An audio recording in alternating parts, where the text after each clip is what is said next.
Donc, bonjour. Aujourd'hui, je vais vous montrer un peu, donner un petit aperçu de GoFormative, un site qui permet de faire notamment des évaluations formatives ou sommatives avec les étudiants.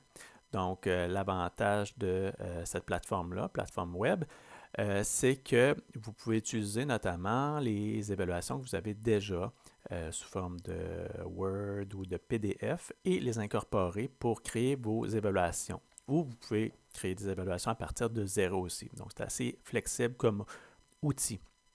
Donc, première des choses, quand on arrive sur GoFormative, on va créer une évaluation. On va aller ici avec New Formative. On va appeler notre évaluation, par exemple, évaluation sommative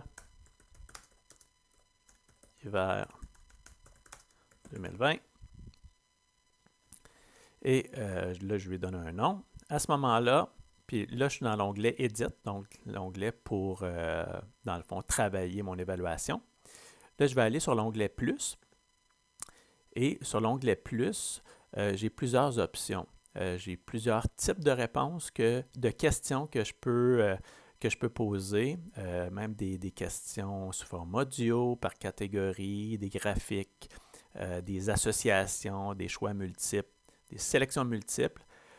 Ici, c'est intéressant parce qu'avec la version premium de GoFormative, on peut utiliser le clavier mathématique. Donc, on peut à ce moment-là avoir des formules mathématiques dans nos réponses et dans nos questions. Des réponses courtes.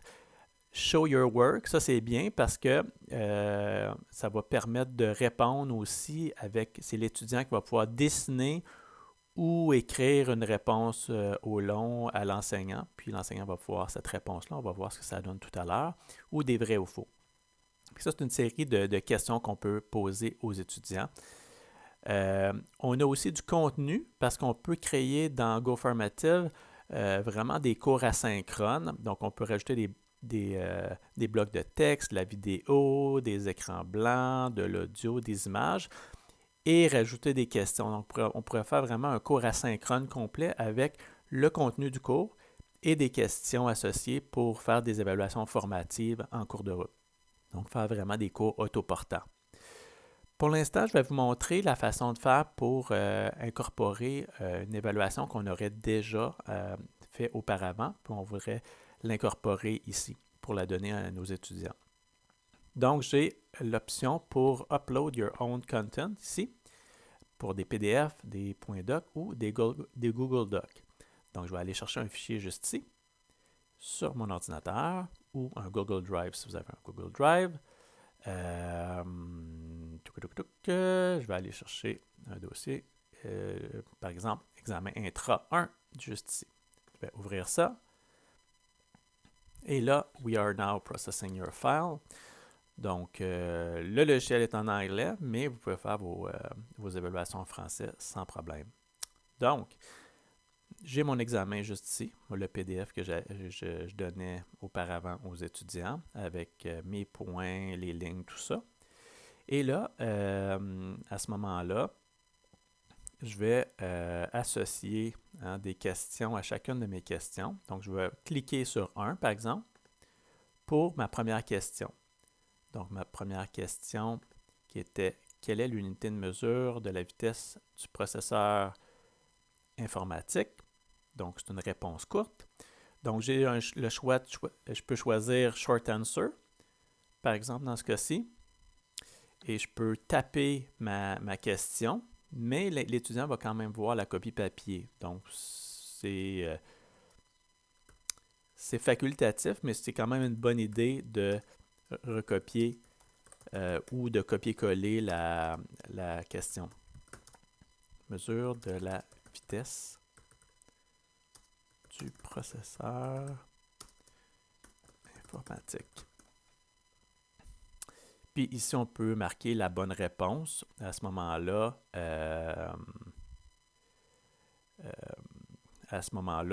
quand on va corriger les réponses, il va y avoir une correction automatique selon ce que vous voulez.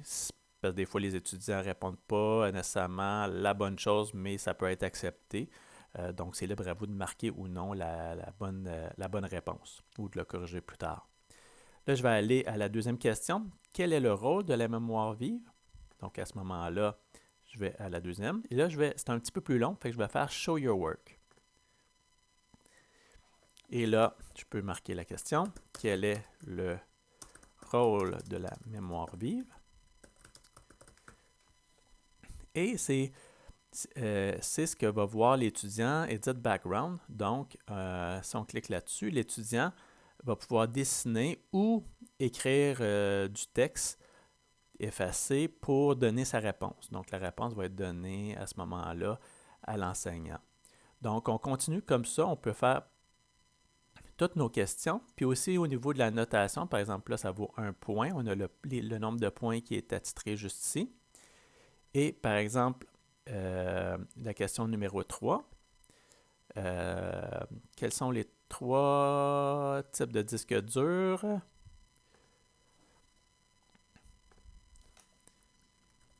Bon. Quels sont les 3 types de disques durs? Nommez un point fort de chaque. Donc, à ce moment-là, ma question vaut 3 points. Je peux changer le nombre de points pour cette question-là. Puis, je peux continuer de cette façon-là avec toutes mes questions jusqu'au résultat final. Et vous voyez, ça prend en considération les images que j'avais mises là, sur mon évaluation précédente. Donc, ça, c'est vraiment bien. Donc, je peux poursuivre mon évaluation de cette façon-là. Autre chose, une fois que mon évaluation est terminée, là, je peux assigner les étudiants pour qu'ils puissent, dans le fond, remplir le questionnaire. Fait que je peux aller à Guest Student, par exemple, Assign. Et là, à ce moment-là, je peux donner l'information à mes étudiants d'aller sur goformative.com join et d'entrer ce code-là pour remplir le questionnaire. On peut avoir aussi un lien qu'on donne directement aux étudiants pour aller à l'évaluation. Donc, c'est ça. Donc, vous allez donner cette information-là aux étudiants juste avant l'examen. Ils vont pouvoir remplir l'examen autant avec leur ordinateur que leur cellulaire, tout dépendant aussi de la longueur de l'examen. Là, si c'est très, très long, c'est peut-être préférable que tous les étudiants le fassent sur leur ordinateur. Donc, c'est à vous de voir. Donc, ça, c'est la formule pour, dans le fond, envoyer l'examen à vos étudiants. Par la suite, je vais aller dans une évaluation, la liste de mes évaluations. J'ai par exemple un exemple d'évaluation où j'ai reçu des réponses. Donc, comment je peux aller valider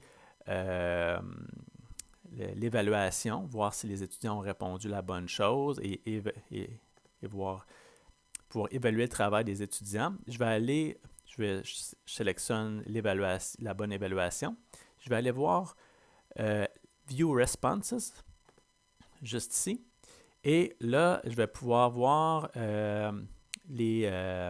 chacun de mes étudiants, le nom des étudiants, parce que les étudiants devront marquer leur nom quand ils vont faire l'évaluation. Et à la fin, on leur demande de soumettre l'évaluation. Donc, l'évaluation doit être soumise pour qu'elle soit acceptée. Donc, je vais aller chercher le total de pourcents. Et là, je peux y aller question par question pour chacun de mes étudiants. Et là, Jean Tremblay a répondu pour la première question. Quelle est l'unité de mesure de la vitesse du processeur informatique? Fait que Jean Tremblay, je peux cocher. Puis là, je peux dire à Jean, est-ce que je donne le point ou je ne donne pas le point ou est-ce que je donne une partie des points? Donc, c'est à vous de le faire. Si je lui donne le point, à ce moment-là, le point va être attitré de cette façon-là, puis il va avoir le pourcentage. Fait que vous pouvez corriger au fur et à mesure l'examen. Et si vous avez marqué la bonne réponse, ben, automatiquement, vous allez, par exemple, un choix de réponse, ben, automatiquement, les points vont être cumulés. Donc, ça va être du travail de moins à faire. Donc, ça, c'est la première réponse, par exemple, si la réponse était bonne. Et après ça, pour la deuxième question, quel est le rôle de la mémoire vive? Donc, la mémoire vive est une mémoire tampon avec les éléments les plus utilisés. Donc, on voit un peu, c'est Show Your Work. Donc, on voit un peu la réponse qu'a écrit l'étudiant dans Show Your Work. Puis à ce moment-là, c'est la même chose. On sélectionne, puis est-ce qu'on donne le point ou une partie des points à l'étudiant? Puis les points se comptabilisent aussi. Troisième question, même chose. Là, l'étudiant a écrit quelque chose, a dessiné, peut-être s'est trompé. Et après ça, il a écrit à la troisième question, la carte mère contient toutes les composantes, tandis que la carte vidéo gère tout ce qui touche la vidéo. Puis là, encore une fois, on peut choisir de donner les points en tout ou en partie, parce qu'ici, on est sur 3 points. Donc, c'est ça. Puis, avec Totals, ben là, on voit la totalité des points pour l'étudiant par rapport au nombre de questions. Donc, vous allez pouvoir à ce moment-là prendre toutes vos évaluations et les rentrer dans votre plateforme, par exemple sur Omnivox. Donc, c'est ça. Fait que c'est un petit peu la façon de faire pour le flux de travail. Si vous avez une évaluation déjà faite, puis vous voulez envoyer l'évaluation à vos étudiants et corriger à partir de GoFormative. C'est aussi possible de créer une évaluation formative, hein, évaluation test, puis à partir de zéro et la bâtir de zéro. Donc, c'est ça. Et comme je vous disais, avec le numérique, vous avez accès à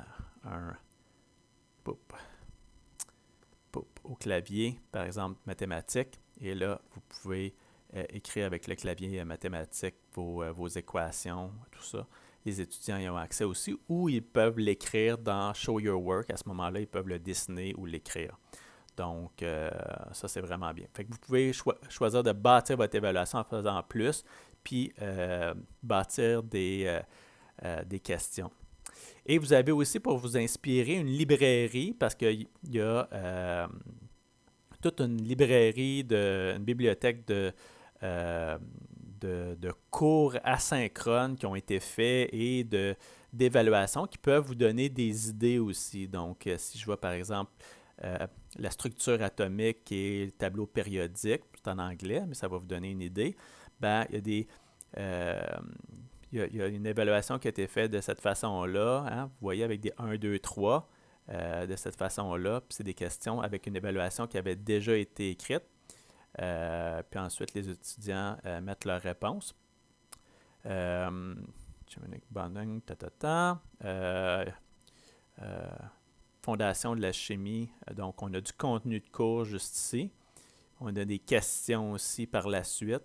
On a des vidéos qui ont été incluses pour donner des éléments au niveau de la matière du cours.